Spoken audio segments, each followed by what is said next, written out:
আসসালামু আলাইকুম রহমতুল্লাহ। বন্ধুরা, আশা করি সকালে ভালো আছেন। সবাইকে শুভ সকাল। সকাল সকাল একটা ভিডিও নিয়ে চলে আসলাম। আমি গত ভিডিওতে আপনাদের আমার পুকুর দেখাইছিলাম, অনেকে বলছিলেন অনেক জঙ্গল। আজকে একটু পরিষ্কার করাইছি, সে অবস্থাটা দেখাচ্ছি। আজকে একটু পরিষ্কার করাইছি, মানে এই মাথা থেকে এই মাথা থেকে ওই মাথা পর্যন্ত জঙ্গল ছিল, এগুলো পরিষ্কার করানো হয়েছে সাইড দিয়া। আমরা কিছুদিনের মধ্যে একটা জাল টান দিব, তার জন্য এইরকমভাবে পরিষ্কার করছি। এই যে দেখেন, আমি সকালে খাবার দিয়ে গেছি। প্রতিনিয়ত প্রত্যেক দিন সকালে আমি খাবার দিই। আর অনেকে বলবেন ওই অন্য সাইডে ময়লা আছে, ওগুলো পরিষ্কার করে নিই, ঘাসগুলা এগুলোও করব। এখন কিছু মাছ দেখাই আপনাদেরকে কিছু মাছ দেখাই আমার পুকুরে।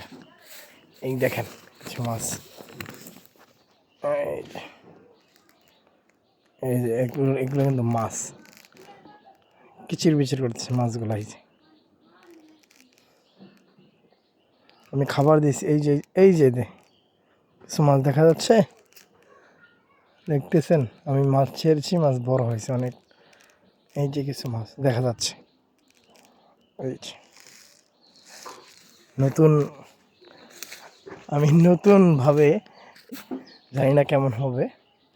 আর যদি কোনো খাবার দেওয়া লাগে শর্ট পড়ে আমাকে বলবেন, আমি ইনশাল্লাহ দিব। আমি এখানে খাবার দিচ্ছি ভুট্টার গুঁড়া, ব্রান, খৈল, আর হচ্ছে আমার। আজকের জন্য এখানেই। আসসালামু আলাইকুম।